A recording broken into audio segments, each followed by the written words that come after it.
அந்தியூர் அருகே ஓடை புறம்போக்கில் ஆக்கிரமிக்கப்பட்டிருந்த சுமார் 5.50 ஏக்கர் நிலம் உயர்நீதிமன்ற உத்தரவின்படி மீட்பு. மேலூர் ஆக்கிரமிக்கப்பட்டுள்ள 6.10 ஏக்கர் நிலம் 2 நாட்களில் மீட்கப்படும் என நீர்வளத்துறை அதிகாரிகள் தகவல்.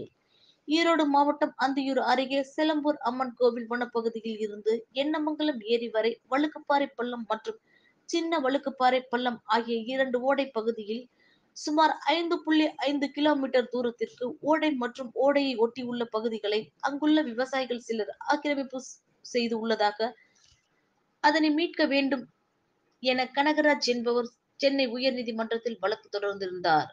இந்த வழக்கில் நிலம் ஆக்கிரமிக்கப்பட்டிருந்தால் அதனை மீட்க வேண்டும் என உயர்நீதிமன்றம் அரசுக்கு உத்தரவிட்டிருந்தது.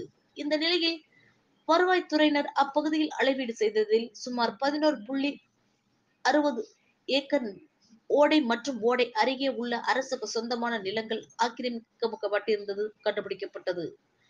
ஆக்கிரமிப்புகள் கண்டுபிடிக்கப்பட்டதை அடுத்து இன்று நீர்வளத்துறை அதிகாரிகள், வருவாய்த்துறை மற்றும் காவல்துறையினர் உதவியோடு முதற்கட்டமாக ஆக்கிரமிக்கப்பட்டிருந்த 5.50 ஏக்கர் நிலத்தை ஜேசிபி இயந்திரம் கொண்டு சுத்தம் செய்து மீட்டனர்.